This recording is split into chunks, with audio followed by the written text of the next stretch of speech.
All right, here we go. Lord Jamar, welcome back. Vlad, what's good? Hey, man, just growing out the beard. I was going to say, your shit looking biblical right now. Your shit looks biblical out this motherfucker. Biblical. I got the biblical beard. I like Wow, that. I don't know if my shit will ever get that big, but you know. I just started thinking, I'm like, I don't really have a reason not to grow it. Why not? I don't have to show up to work anywhere. I don't have a boss. Nobody to answer to tell you that's not appropriate in the workplace. Yeah. You're a disembodied voice on camera, so you're not even on the fucking shit. So I'm the only one that could see this Moses-like beard that you fucking have. That's what it is, man. So I'm going to keep growing it. I'm going to see how long I can Why get not? Do it up. Okay, so since last time we talked, a lot of stuff has happened. Yeah, it has. The most significant, I think, is the XXXTentacion murder. Yes. Rest in peace to that young brother. Yeah, I never actually got to meet him or interview him or, even run into him myself. He was on the go. Mm-hmm. Can't say I was a huge fan of his music. I liked some of the songs and I checked it out, but I could see how it kind of made a reaction in the music community. But that murder came out of nowhere. Out of nowhere. Because, in the climate that we're in, and with some of the characters that, we've been running into lately, I think people were expecting that to happen to, let's be honest, not to wish this on this brother, but Tekashi 6ix9ine is, I think, who people were bracing themselves for. Not that they wanted it, but if it would have happened, they would have been like, damn, that young boy was wild, and I kind of saw this coming. So you were kind of bracing yourself for this. I know I was, with all the shit that he was talking. That shit, he just, it's not like I pay attention to all of these beefs, but he didn't seem like the type that was beefing with anybody, or he just seemed like a recluse in a way. He seemed very quiet, but then his aura was very dark, very, I didn't even know that was his song. He's a suicide, my son, I was like, oh, that's him? I said, I kind of like that song. It was catchy, but at the same time, why are we singing about suicide and all this type of shit? And now I hear his new video, he's attending his own funeral. Yep. Like we have to stop projecting certain energy. We are creating our reality by our thoughts and our words, and we don't understand this. So when we start thinking all this doom and gloom and speaking about doom and gloom, that's what you're going to attract to yourself. Oh, yeah. No, I remember I interviewed Mo Preem, Tupac's brother. Yes. And I asked him whether Tupac's obsession with death and talking about it in songs constantly and the imagery and that contributed to what ultimately happened to him so young, and he said yes. If you listen through his music, you'll see, through his albums, you'll see there's a constant death chant. It's always talking about death. Don't forget you could die, nigga. You could die, I could die, we could die, I'ma die. Nigga die, nigga, you wanna die? Die. Nigga die, death, nigga die. You know what I mean? And I think that's because Pac would have dreams too. He would, he would wake up screaming and shit. And, really? Mm-hmm. So he felt he was gonna die soon. Yeah. He didn't think he was going to make it. A lot of youth at that time as well felt the same way, that we didn't feel we was going to make it to 21, 23. We didn't, I'm going to take it closer to embracing early death. Like, come on, bruh. So then when it happened, it was like, damn, this brother was damn near predicting this shit for a long time. And then when Pac died, they did the same thing. He had a video where he's dead. That was the first video they put out. I ain't mad at you. Yeah. That was crazy. Yeah. That was like, whoa. That was, I ain't seen this new XXX video, but I'm sure it's got to be kind of chilling to watch.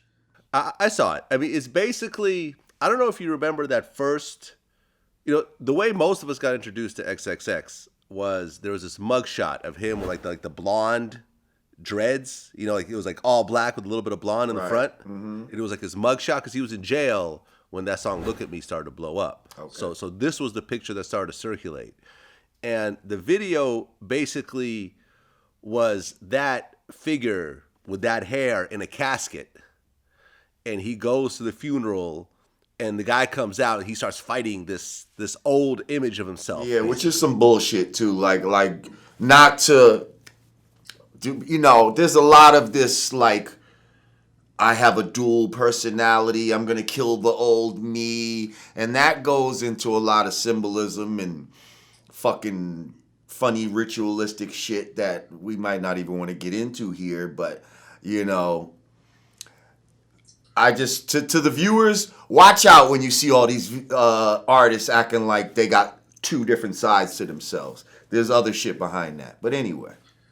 Well, when the murder happened, and then the story started to come out, it started to get kind of interesting in the sense that it seemed like it was a planned robbery. X was walking around with a Louis bag, allegedly full of cash because he was like shopping for motorcycles. Why? Number one, right. Why are we doing that? Yeah, and this is one of the points I want to talk about. Like, I carry credit cards. I got credit cards, with limits, that's equivalent to like a Louis bag full of cash. Right. I've never had anyone try to rob me or whatever else. Not to say it won't happen, but it's like I'm not attracting that type of attention. I have a little piece of plastic in my wallet, and if someone does rob me, I will make one phone call to my credit card company. They'll say, "Thank you, Mr. Labovny. The card will be canceled, and whatever purchases were made this day, we will credit back to your account." Right. We'll give it right back to your account. That's the type of insurance you pay for when you have a credit card. I don't know. I know it's cooler to stunt with all that cash. I know it. It's fun to pull out stacks. Well, this is the frame of reference that we've been given from certain people. I can think of, Floyd Mayweather off the back, where you walk around with a, Louis bag or whatever bag, some designer bag full of cash to prove that you're rich. When truly rich people don't do that. Okay? Right. You would be hard pressed. You might see a billionaire who might not even have $100 bill in his pocket.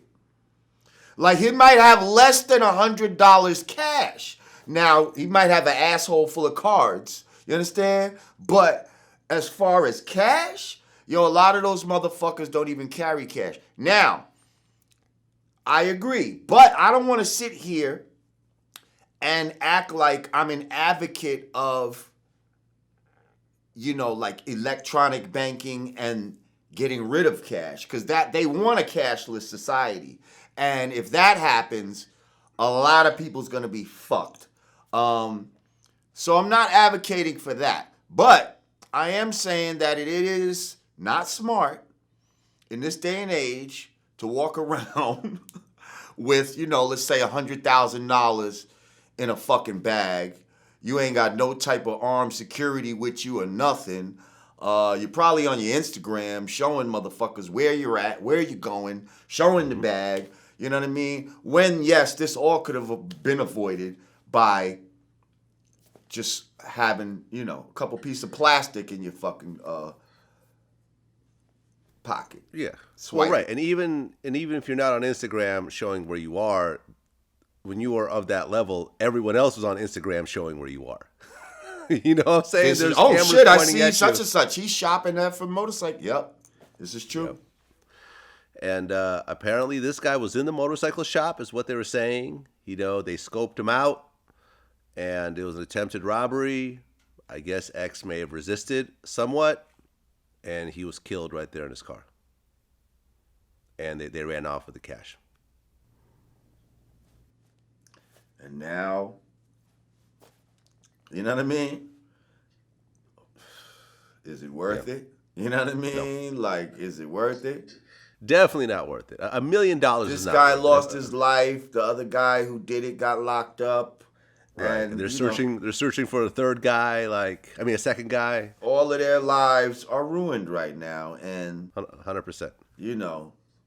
For a fleeting moment to be able to floss with some cash real quick, however much it was, that shit ain't gonna change your life. Even if it was $100,000, motherfuckers gonna blow through that so fucking fast, just trying to keep up with the Joneses, and you know what I mean?